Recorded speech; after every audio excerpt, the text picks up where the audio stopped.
What would you do if protecting the person you love meant destroying everything you've worked for? Ethan Kross wasn't just another CEO. He was the youngest tech billionaire in Los Angeles, a man who lived by rules, calculated every move, and trusted no one. But all it took was one moment, one threat whispered to Claire Bennett to shatter the order he'd spent years building. The world was watching. The deal of a lifetime waited on the table. And yet, Ethan knew some things aren't worth the cost, no matter how many zeros are on the check. If you were standing in that room with the cameras flashing and your future on the line, would you walk away if you find this story touching?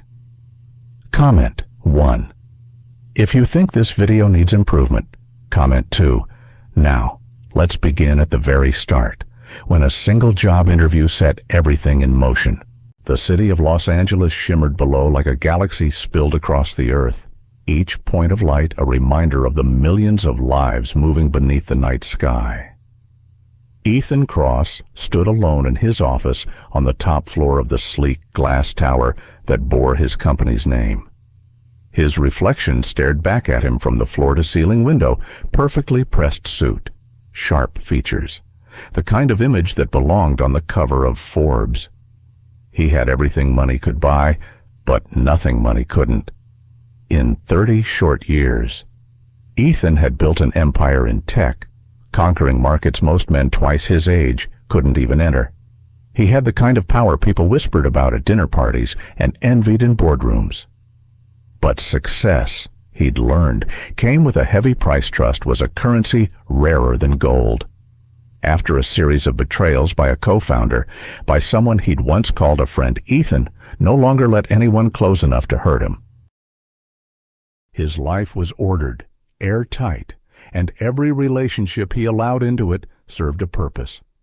Until this morning, when his personal assistant, his gatekeeper to the chaos, had quit without warning. Now, the meticulously crafted machine of his life was stalling. Meetings were stacking up. Calls went unanswered. Contracts sat unsigned. Even Ethan's famously steady calendar, a work of logistical art, was unraveling. He hated the feeling. Control was his oxygen, and it was slipping through his fingers. Get me interviews. He'd told Martha Lewis, his longtime executive coordinator, who had been with him since the early days. Today. That's how he ended up here, standing over a stack of resumes in the soft glow of his desk lamp, each one blending into the next. Impressive credentials, polished references, perfectly rehearsed bullet points. And yet, none of them felt right. Too corporate, too safe, too predictable. Ethan didn't have time for predictable. He needed someone who could anticipate problems before they exploded, someone who wouldn't crumble under pressure. A knock sounded on the glass door. Martha stepped in, her silver hair pulled back in its usual neat bun. "Last candidate," she said, "Claire Bennett." Before Ethan could respond, the door opened again, and there she was. Claire was nothing like the others who had paraded through his office today. No stiff black pantsuit or high-gloss heels. She wore dark jeans, a crisp white blouse rolled to the elbows, and scuffed brown ankle boots. Her hair, the color of chestnut, was pulled into a low ponytail, a few loose strands framing her face. She carried no leather folio, no flashy bag, just a slim notebook tucked under her arm. Her hazel eyes locked on his, steady and unflinching, as if she had already measured him and found him worth the effort. "Mr. Kross," she said, her voice clear. "Thank you for seeing me." He gestured toward the chair opposite his desk, curious despite himself. "You don't have much corporate experience," he noted, glancing at her resume. "I learn fast," she replied without hesitation. "I've worked in high-pressure environments. I know how to organize chaos, solve problems, and keep my composure when everything is falling apart." Something in her tone made him look up. She wasn't selling herself. She was stating facts, and she didn't blink under his scrutiny. Why this job, he asked. "I'm good at making people's lives easier," she said simply. "And from what I've heard, yours could use a little less fire to put out." The corner of his mouth almost lifted. Bold, direct. Most people in her position would have tripped over themselves to impress him. Claire seemed more interested in telling the truth. He leaned back in his chair, studying her. The others today had blended into a blur, but she stood out in sharp focus. There was a quiet confidence about her, like she knew exactly who she was and didn't need anyone's approval. It was dangerous, he thought, to be intrigued by a job candidate. Dangerous to let that flicker of curiosity turn into something else. And yet, for reasons he couldn't quite name, he found himself not wanting her to walk out of his office. "You're hired," he said. A flicker of surprise crossed her face, but it vanished just as quickly. "When do I start now?" Ethan replied. He rose, signaling that the meeting was over. "Martha will get you set up." Claire nodded, turned to leave, and for the briefest second, glanced back at him over her shoulder. It was nothing more than a look yet. It left Ethan with an unfamiliar thought. Maybe, just maybe, this was the start of something he hadn't planned for. As the door closed behind her, Ethan returned to his desk, but the neat stack of resumes suddenly seemed irrelevant. For the first time in a long while, his focus wasn't on the next deal or the next meeting. It was on a pair of hazel eyes and the question he didn't yet know how to answer. Ethan didn't usually bother with interviews. Normally, Martha filtered candidates so well that by the time someone sat in front of him, it was a formality. But this time was different. His last assistant's sudden departure had left too many fires to put out, and he couldn't afford another misstep. Claire Bennett sat across from him in the high-backed leather chair. Her posture relaxed, but not careless. Up close, Ethan noticed details he hadn't caught at first glance. Her blouse was crisp but inexpensive, the kind that held its shape without screaming for attention. The jeans were dark and clean, and her boots, while scuffed, looked comfortable enough to move quickly in. Practical choices. Most telling, though, were her eyes. Hazel, sharp, and steady. They didn't dart around the room like most people's did under his scrutiny. They stayed on him, as if she had nothing to hide. He leaned forward, resting his forearms on the desk. "You know this job isn't typical." "I gathered," she replied. Tone even. "Your assistant runs interference, solves problems before they land on your desk, and makes sure the right people get through to you while the wrong ones don't." That's the short version. Right. A small smile tugged at the corner of his mouth. That's the polite version. The reality is, it's chaos. My schedule changes by the hour. My phone doesn't stop. People will try to get to me through you by charm, by pressure, sometimes by threats. You'll work late, you'll work early, and you'll be expected to handle it without mistakes. Claire didn't flinch. "I've handled worse."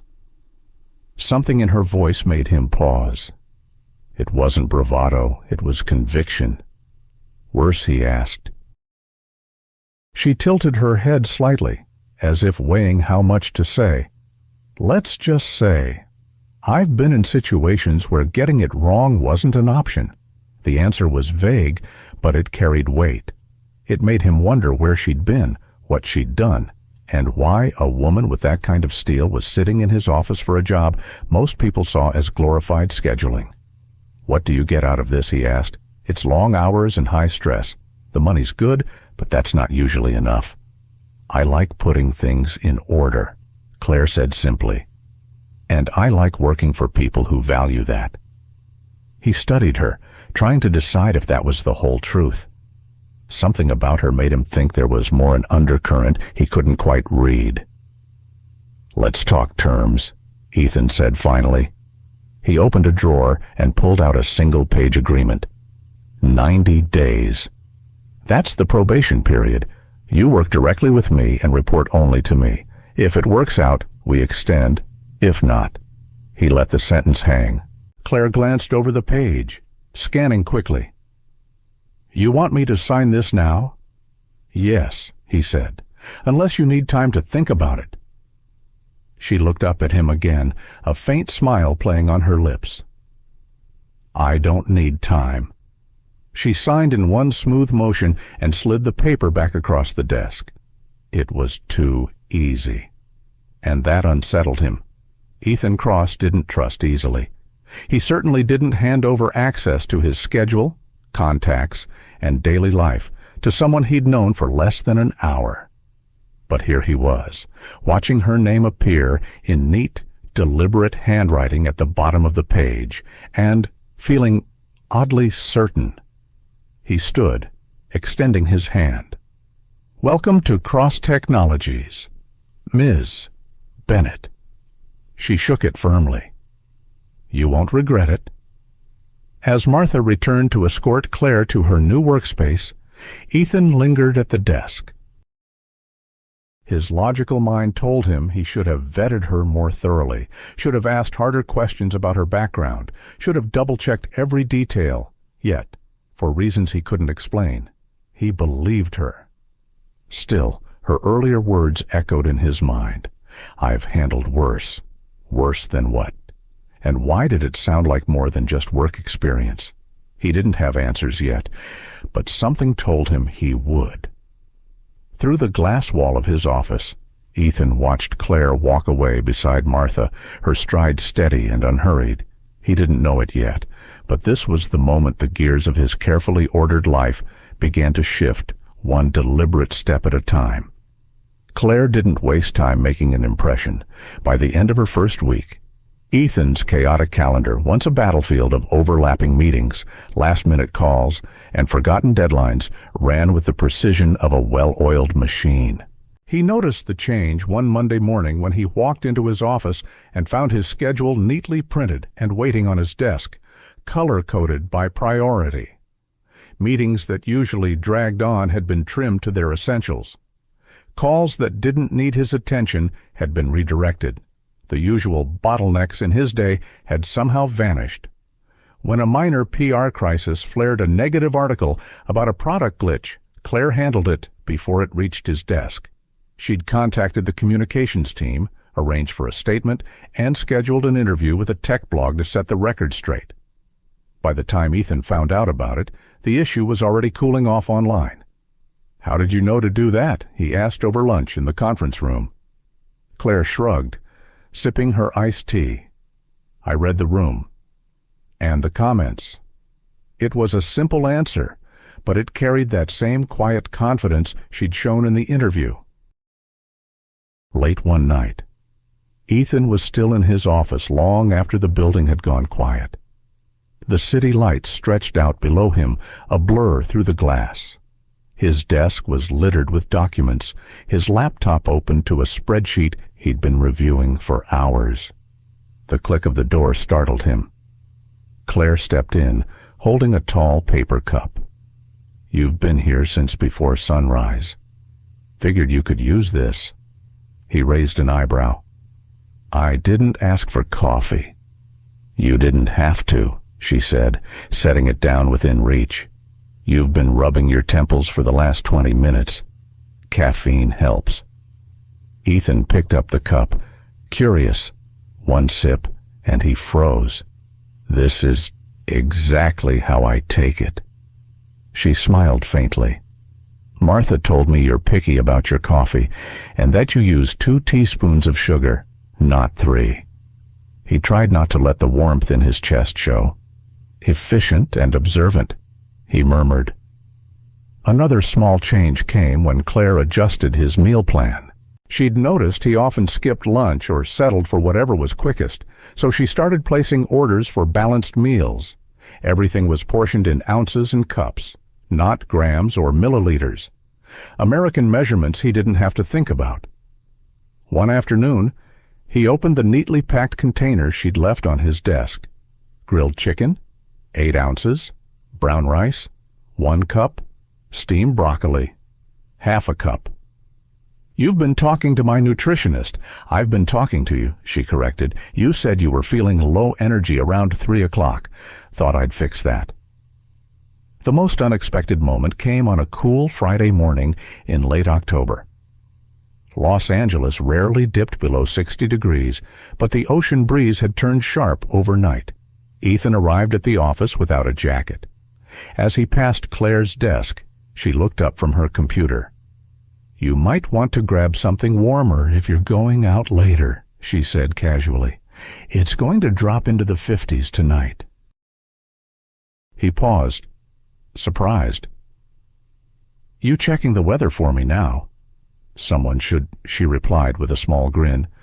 "You forget your own appointments, let alone the forecast."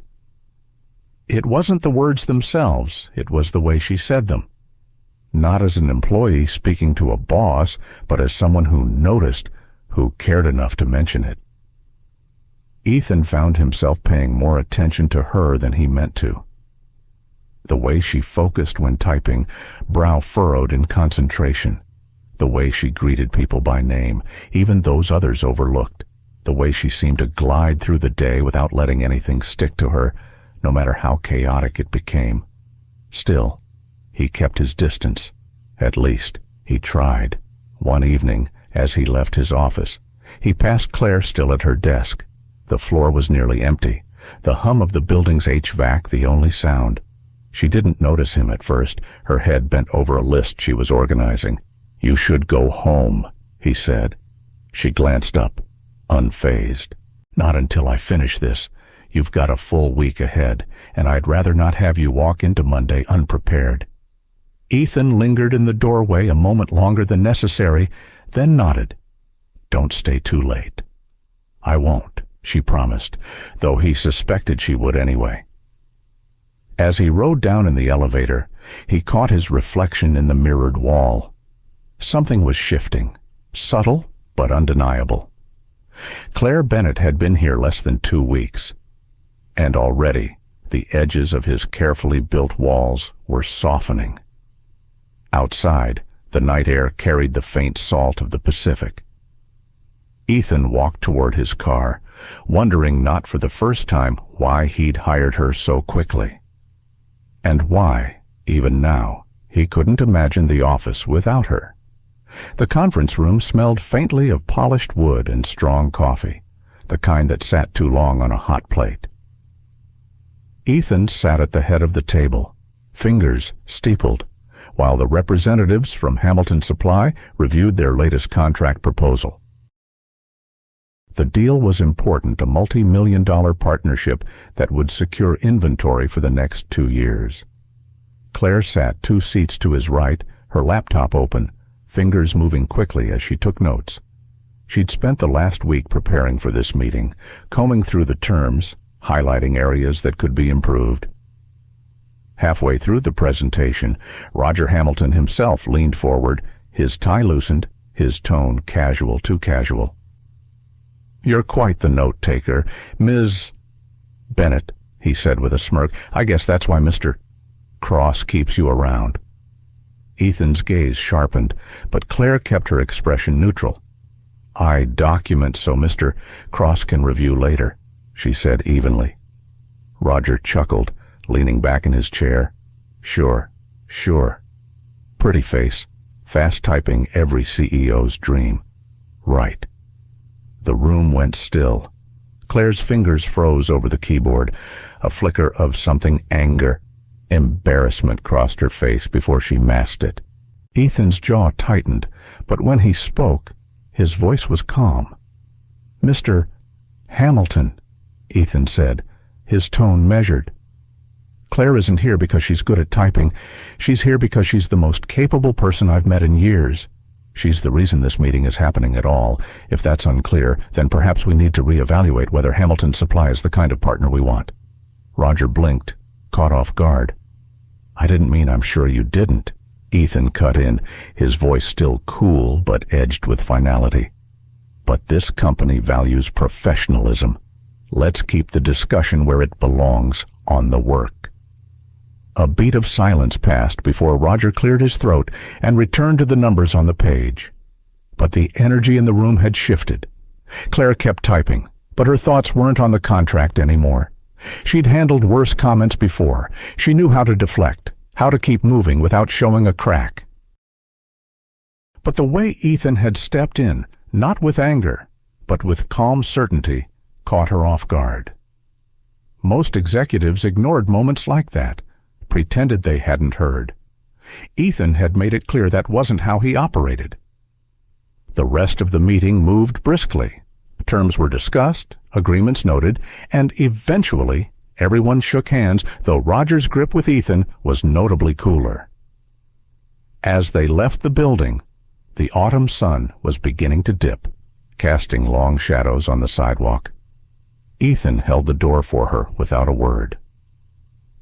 They walked side by side toward the car, the sound of traffic filling the silence.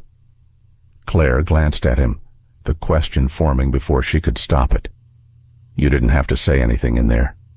"Yes," he said simply, not looking at her. "I did." She studied his profile, the set of his jaw, the faint crease between his brows. He wasn't the type to say things he didn't mean. That made it harder to brush off the sudden warmth in her chest. "I appreciate it," she said quietly. He gave a small nod, but his gaze stayed fixed ahead. For a few seconds, neither of them spoke. The air between them felt different, charged, somehow, as if something unspoken had shifted in those few minutes in the conference room.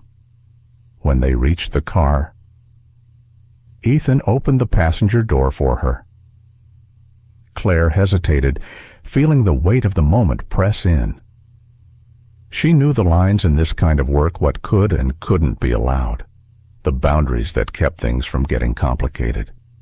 And yet, part of her wondered if this was the first crack in the wall they'd both been holding up. She slid into the seat, forcing herself to focus on the next task, the next meeting. But as Ethan rounded the hood and got in beside her, she caught his reflection in the side window. He wasn't looking at her, but his jaw had relaxed, and there was a softness there she hadn't seen before. The engine started, and they merged into the slow stream of evening traffic. Claire kept her gaze on the skyline ahead, but inside, she was turning over the same thought again and again. Something was changing, and she wasn't sure she was ready for it. As the city lights began to blink on, one by one, Claire realized she hadn't typed a single word in the last 10 minutes, not in her notes, not in her mind.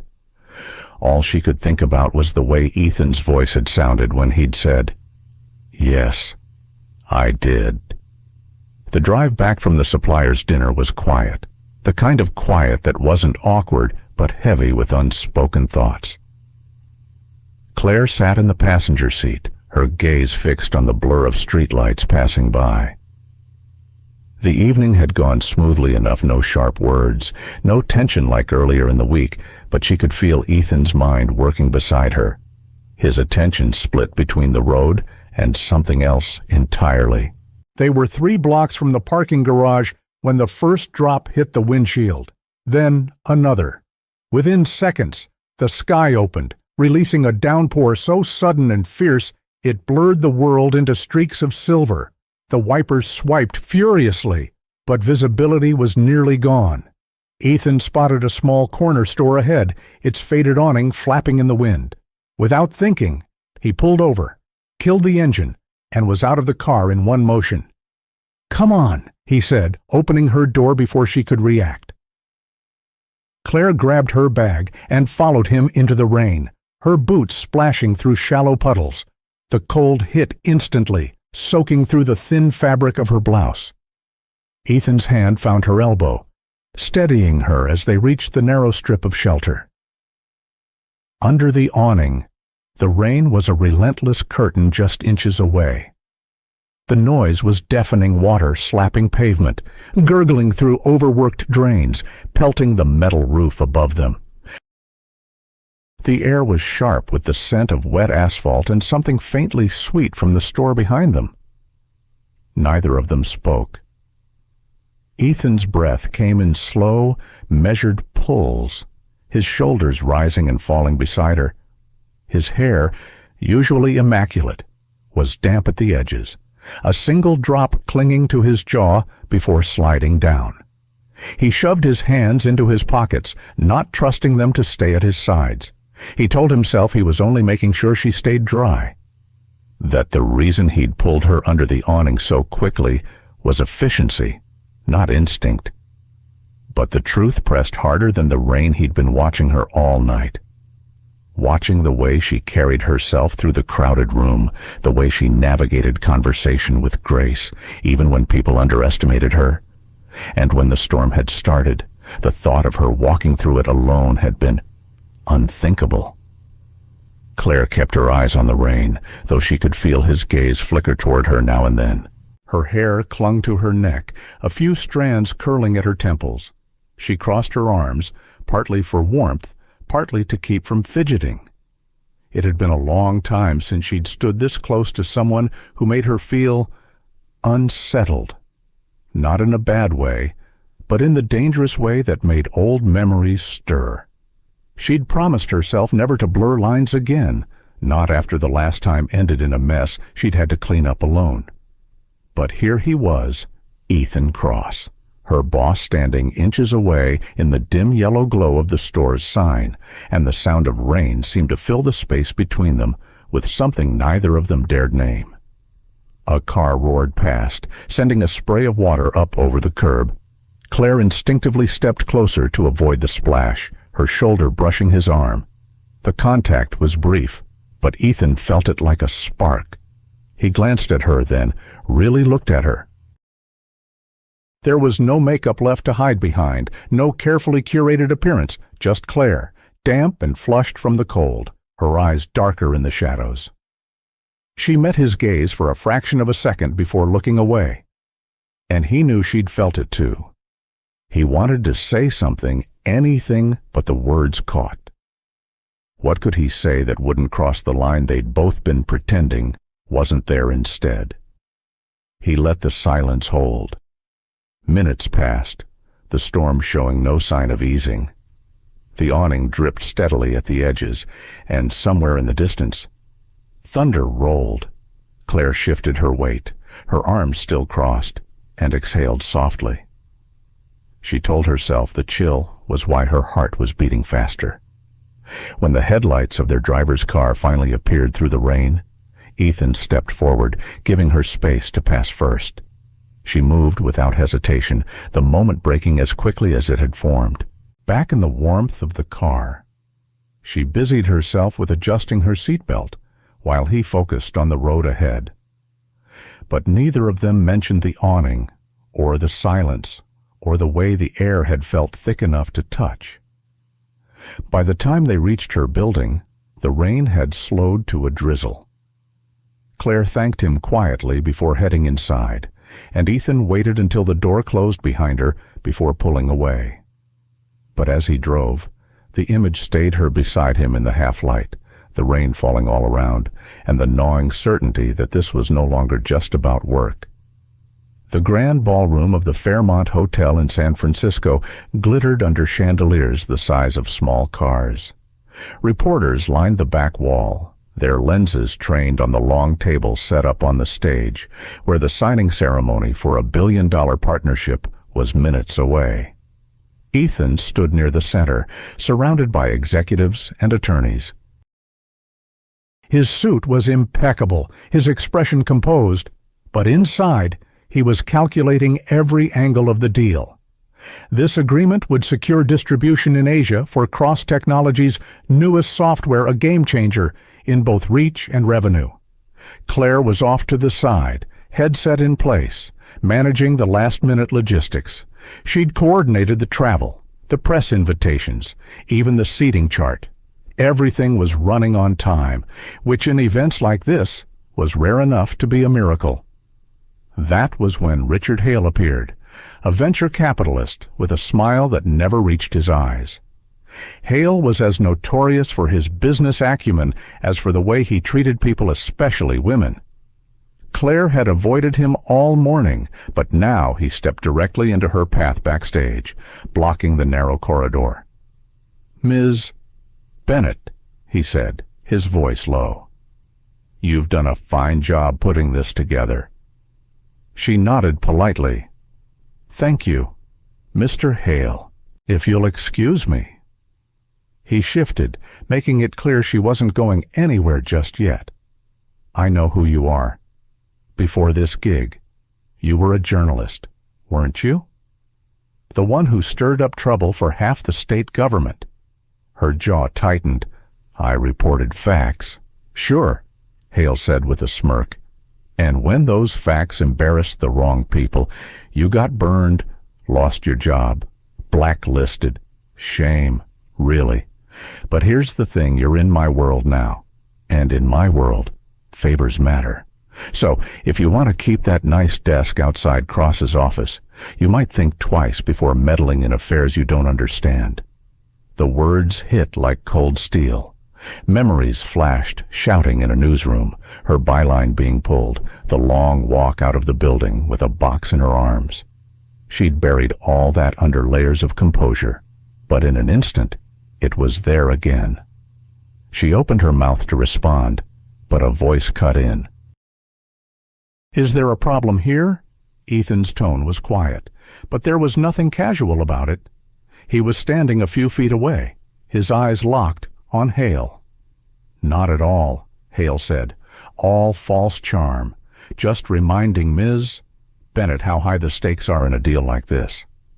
Ethan stepped closer, his height casting a shadow between them. "If intimidation is part of your negotiation tactics, you can forget about this deal." Hale's smile faltered. "Come on, Ethan. Don't be dramatic." Ethan turned toward the stage, where cameras were already flashing, journalists waiting. Then he looked back at Hale, his voice carrying enough to be overheard by nearby staff. "No deal," he said flatly. "I don't work with men who think intimidation is a negotiation tactic." The room shifted in an instant. Heads turned. A murmur rose, and before anyone could recover, the photographers started snapping Ethan walking away from a deal worth more than most companies dreamed of, all because of a conversation they hadn't quite heard. Hale swore under his breath, but Ethan didn't stop. Claire followed him, her pulse racing, weaving past the startled faces of investors and press alike. By the time they reached the side hallway, the noise of the ballroom was muffled behind them. "Ethan," she began, but he turned, and the look in his eyes made the rest of the sentence dissolve. There was no anger there, only an intensity that seemed to pin her in place. "You don't let anyone talk to you like that," he said, his voice low. "Not while I'm in the room. Not ever." "I could have handled it," she replied, though her voice was softer than she intended. "I know you could," he said, stepping closer, "but you shouldn't have to." For a moment, neither of them moved. The muffled hum of the conference seeped through the walls, but here, in the narrow hallway, it was just them two people standing on the edge of a line they'd both been avoiding. And then he closed the distance. The first touch was almost cautious, his hand lifting to her cheek as if giving her a chance to pull away. When she didn't, the rest happened fast, his mouth on hers, fierce and certain, the kind of kiss that didn't ask for permission because it already knew the answer. Claire's hands were on his chest before she realized she'd moved, gripping the fabric of his suit as if to anchor herself. Every thought about boundaries, about rules, about how this could complicate everything, blurred into the background. When they finally broke apart, they were both breathing hard. He kept his forehead against hers, his voice rough. "I'm not sorry." Her pulse was still racing. "You should be." "Not a chance," he said, and there was something in his tone that made her wonder if she should be more afraid of how much she believed him. Somewhere down the hall, a voice called Ethan's name. Urgent. The conference wasn't over, and neither were the consequences of what had just happened. But as they walked back toward the noise and the cameras, Claire knew one thing for certain: nothing between them would be the same again. By the time Ethan's plane touched down in Los Angeles that night, the story was already everywhere. Cross walks away from billion-dollar deal-over assistant. Who is Claire Bennett, the woman behind the drama? The headlines multiplied by the hour, each one more intrusive than the last. Reporters dug up photos from Claire's past, unearthed old articles with her byline, and, inevitably, the scandal that had ended her journalism career. The accusations were skewed, twisted into clickbait. They painted her as reckless, opportunistic, a liability to any company she touched. By morning, the gossip channels had pieced together an unflattering narrative. She was too close to her boss and too dangerous to be kept on his payroll. At 8 a.m., Ethan's assistant Martha met him outside the boardroom, her face tight. "They're waiting for you," she said quietly. "And Ethan, they're not happy." Inside, the atmosphere was thick. The long table was filled with the company's board members, most of them older men in tailored suits. The CEO chair at the head of the table sat empty, waiting for him. The chairman, Paul Mercer, spoke first. "Ethan, we've reviewed the fallout from yesterday. The press coverage is a mess. Investors are nervous. We need to contain this." Ethan took his seat, meeting each gaze in turn. Meaning, Mercer said. "You need to distance yourself from Ms. Bennett immediately. She's to be reassigned or let go. This company can't afford to be tied to her name right now." A murmur of agreement rippled around the table. Ethan leaned back, his expression unreadable. "You think removing her fixes the problem? It stops the bleeding," Mercer replied. "And frankly, Ethan, it sends a message that you put the company first." He said nothing, but his jaw tightened. Across the city, Claire sat at her desk, aware of every glance in her direction. The whispers were quieter today, but they were there, curling through the hallways.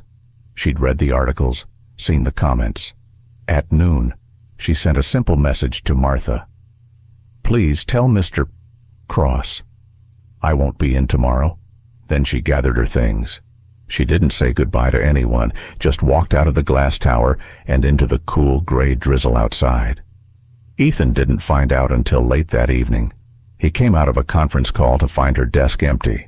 The personal touches gone a small plant, a framed photo of her niece, the mug she always used. Martha stood nearby, uneasy. She said she didn't want to cause trouble, thought it was better for everyone if she left. Ethan stared at the vacant desk for a long moment, then turned on his heel and headed for the elevator. The next morning, the boardroom was full again. Ethan walked in without notes, without a laptop. Mercer started in immediately. "We trust you've had time to reconsider." Ethan raised a hand. "No need. I've made my decision." The room stilled. "If you think I can't lead this company because I'm in love with someone, then I'll save you the trouble. I resign." Shock rippled through the board. "Ethan, be reasonable. I am," he said, his voice calm but final. "Claire Bennett is the reason I still believe in people. If that's a problem for you, then this isn't a company I want to run." For a moment, no one spoke. Mercer's face was pale. "You'd walk away from everything you built," Ethan stood. "I'd rather lose everything than lose her." He didn't wait for a reply. Outside, the rain had grown heavier, soaking his suit as soon as he stepped into the street. He didn't care. He got into his car and drove, the wipers struggling against the sheets of water. When he reached Claire's apartment building in Westwood, the street was slick with puddles. He climbed out and crossed to her door, rain plastering his hair to his forehead. It took her a long moment to answer. When she did, Her expression shifted from surprise to something softer, more uncertain. "Ethan, what are you doing here?" He stood in her doorway, water dripping from his shoulders. "You left without telling me. I didn't want to make things worse for you." His eyes held hers. "I'd rather lose everything than lose you." The words hung between them, heavy and certain. Her breath caught, and for the first time in days, she let herself step forward.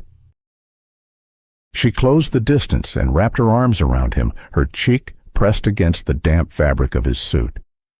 He held her tightly, as if anchoring them both against the storm outside. Neither of them spoke. They didn't need to.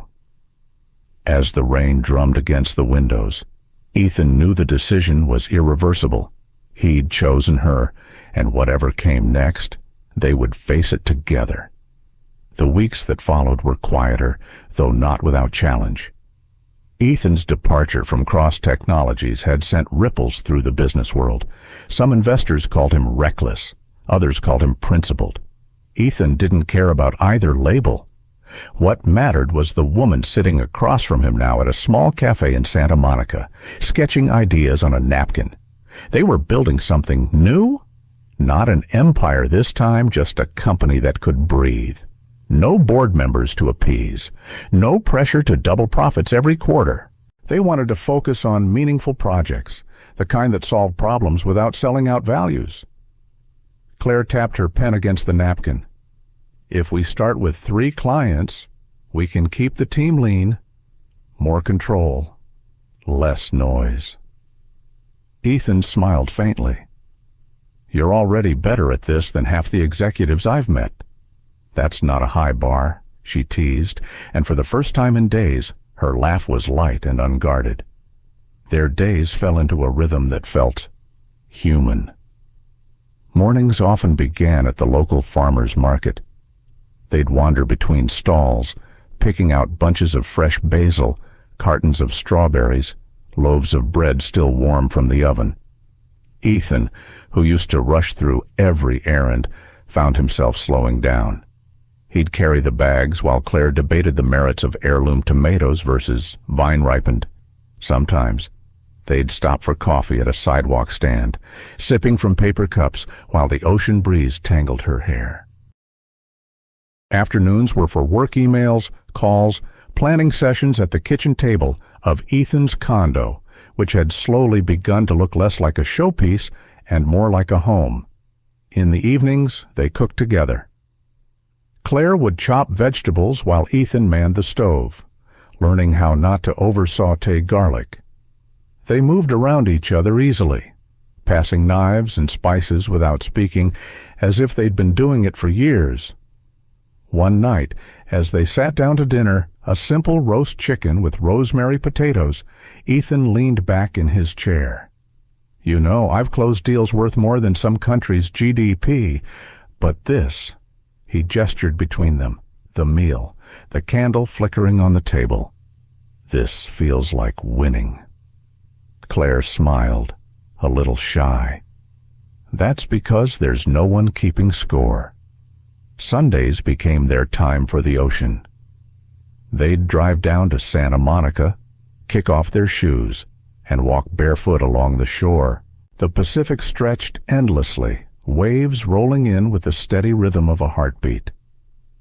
One afternoon, as they stood watching the sun sink toward the horizon, Ethan said quietly, "I used to think trust was something you earned once and then kept forever. But it's not. It's something you choose, over and over."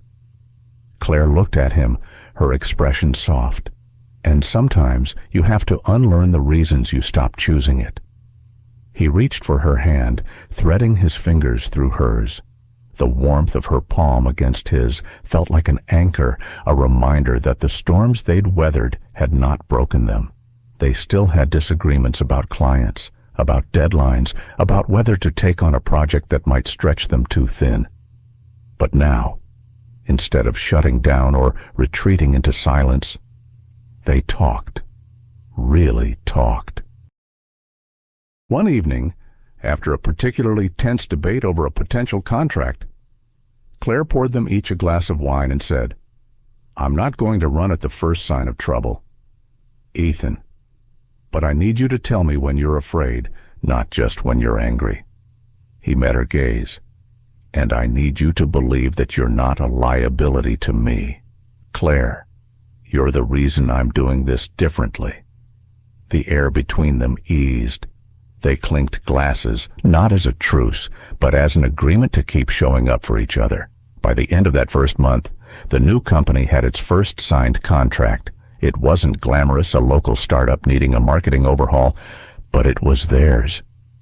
That night, they celebrated on the balcony with takeout pizza, the city lights stretching out below. Claire leaned against him, the scent of basil and sea salt still clinging to her from the day. Ethan rested his chin on her hair. "We're going to be okay," he said. Claire tilted her head to look at him. "We already are." As the night air wrapped around them, Ethan thought of all the choices that had led here, the risks, the losses, the moments in the rain, and for the first time, he wasn't thinking about the next deal or the next battle. He was thinking about forever. The late afternoon sun cast Malibu's coastline in shades of gold and rose, the waves catching the light as they curled toward shore. Ethan drove with the windows down, letting the ocean air roll in, warm and salty. Claire sat beside him, hair loose, her eyes curious, as she watched the winding road. "Are you going to tell me where we're going?" she asked, a smile tugging at her lips. "Not yet," he said, glancing at her with that half-smile that always made her wonder what he was planning. They pulled into a narrow turnout overlooking the Pacific, a spot so secluded it could have been missed entirely. Ethan parked and stepped out, coming around to open her door. She followed him to the edge of the bluff, where the view stretched for miles in every direction, endless blue water, the horizon blurring into the sky. Claire took a deep breath. "It's beautiful." "This is where it happened," Ethan said quietly. She looked at him, puzzled. "Where what happened?" "Where I knew," he replied, eyes still on the horizon. "It was months ago, after that meeting in Santa Monica.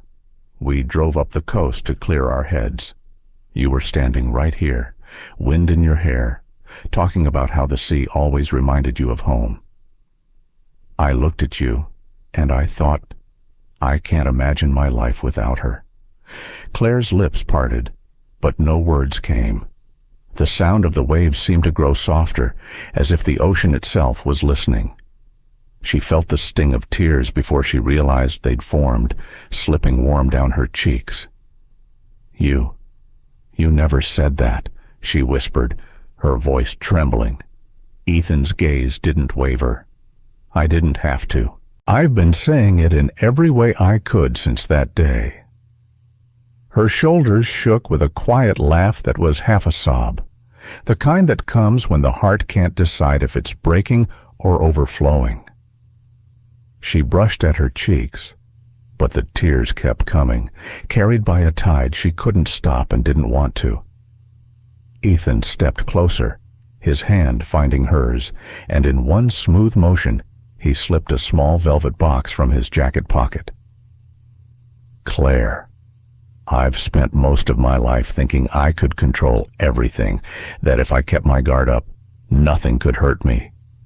But then, you walked into my office, and everything I thought I knew stopped making sense.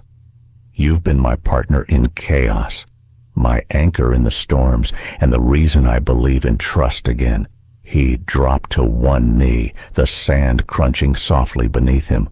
Opening the box, he revealed a simple, elegant ring, a single diamond set in a band of gold worn smooth by years. "This was my mother's," he said. "She gave it to me before she passed, told me to give it to the woman I couldn't live without. That's you, Claire. Will you marry me for a heartbeat? The world seemed to still. The waves hushed, the wind softened, and all she could hear was the rush of her own pulse. Yes, she whispered, her voice catching. Yes. Ethan. He slid the ring onto her finger, his hands warm against hers despite the ocean breeze. She pulled him up, and they fell into each other's arms, holding tight as if they could lock the moment in place forever. The sun dipped lower, bathing them in light so rich it seemed almost unreal. Ethan pressed his forehead to hers, smiling in a way she'd never seen unguarded, full of something brighter than triumph. "I love you," he murmured. "I love you too," she said, her fingers curling into the back of his jacket. They stayed like that until the horizon swallowed the last of the sun, the waves below marking the steady passage of time. When they finally stepped back, Ethan took her hand and kissed it, the diamond catching the final streak of daylight. As they walked back to the car, the first stars began to appear above the darkening ocean. Claire glanced at the ring, then at the man beside her, and thought not for the first time that some risks were worth everything. The next step was only days away. The late afternoon sun dipped low over Malibu, painting the waves in molten gold. The beach was quiet except for the rhythmic crash of the tide and the soft murmur of guests gathered in a semicircle on the sand. White chairs lined a simple aisle strewn with pale rose petals. At the far end stood an arch draped in white linen and wildflowers swaying gently in the ocean breeze. Ethan stood beneath it, his gray suit crisp but softened by the open collar of his shirt. His gaze swept the small group family, a few close friends, and the people who had walked with them through every battle of the last year. Martha Lewis sat in the front row, smiling in a way Ethan had rarely seen during their years together. Beside her, David Cross, Ethan's older brother, gave him a quiet nod of approval. Even Richard Hale wasn't a shadow anymore, gone from their lives, his attempts to stir trouble having fallen flat months ago. The music shifted, and every head turned. Claire appeared at the top of the aisle, her satin gown simple but luminous in the golden light. The skirt caught the wind as she walked barefoot through the sand, each step measured but sure. Her hair was loose, waves tumbling over her shoulders, a small spray of baby's breath woven in. She carried no bouquet, her hands were free, open, ready. When she reached him, Ethan's breath caught, the world narrowing to her and the way the sunlight seemed to settle just for her. The officiant welcomed everyone, but Ethan barely heard the words. His focus was on the woman standing across from him, the one who had turned his ordered, guarded life into something unpredictable and worth every risk. When it was time for vows, Ethan took her hands, his voice steady. "No matter what storms come, I'll always choose you. I chose you the day you walked into my office. And I've chosen you every day, since even when it cost me everything I thought I couldn't lose. You've been my compass when I was lost, my anchor when I was drowning. You're the only deal I'll never walk away from." Claire's eyes shimmered, the sound of the ocean folding around her words as she spoke. "You gave me back my faith in people and in myself. When the world tried to define me by my mistakes, you saw the truth. You've been my safe place, my reminder that trust isn't a weakness, it's the strongest thing we can give each other. And I will spend the rest of my life choosing you, too." The officiant smiled. "You may kiss your bride." Ethan didn't hesitate. He pulled her close, their lips meeting in a kiss that carried every unspoken promise between them. Behind them, the waves roared in approval, and the guests erupted into applause. After the ceremony, they walked hand in hand along the water's edge, the train of Claire's dress trailing through the sand. Martha approached with a hug for each of them, her eyes misty. "You two, you proved everyone wrong." Ethan chuckled. That was never the point. Claire squeezed his hand. "We just wanted to prove it to ourselves." David joined them, clapping Ethan on the back. "Mom would have been proud. You finally learned the one deal worth making." Ethan glanced at Claire, the ring glinting on her finger. "Yeah," he said softly, "I did." As the sun sank, casting the world in deep amber, the reception unfolded under strings of lights strung between driftwood poles. There was no grand ballroom, no towering cake, just long tables set with mismatched china, the scent of grilled fish and rosemary bread in the air. Guests laughed over shared plates. Children darted between tables, chasing the tide. At one point, Ethan caught Claire standing apart, watching the scene with a soft smile. He joined her, sliding an arm around her waist. "Penny for your thoughts," he murmured. She leaned into him. "Just thinking about how far we've come. A year ago, this would have been impossible." And now she turned to him, her smile bright. "Now it feels inevitable." They stayed like that until the first stars blinked awake over the Pacific, the tide pulling in and out as if to keep time with their heartbeats. In a city where trust was the rarest currency, they found it in each other. And this was just the beginning of forever. The waves rolled on, the lights flickered against the night, and somewhere between the tide and the stars, Ethan and Claire began the rest of their lives together, as they had chosen, and as they always would, in a world that often measures worth by titles, bank accounts, and accomplishments. Ethan and Claire's story is a quiet reminder of what truly lasts. Success can open doors, but trust and love are what keep them open. Ethan had built an empire by being careful, by never letting anyone close enough to hurt him. Claire had learned to survive by protecting her heart after betrayal. Yet, both discovered that the walls they built to stay safe were the same walls keeping them from living fully. Sometimes, the bravest choice is not the one that protects what you have, but the one that risks it for what matters most. Trust isn't something you win once it's something you choose, day after day, even when the past has given you reasons to doubt. For anyone who has loved and lost, or who has felt the weight of protecting their heart, remember it's never too late to choose connection over isolation, to let someone in, and to build something that money cannot buy. Because in the end, what we hold on to isn't the things we owned, it's the people we walked beside. Thank you for spending your time with this story. If it touched your heart, please give it a like, share it with someone who might need a little hope today, and subscribe to our channel for more stories that inspire and heal. Your support means the world to us and helps us keep bringing you moments that remind us all of the power of love, trust, and human connection.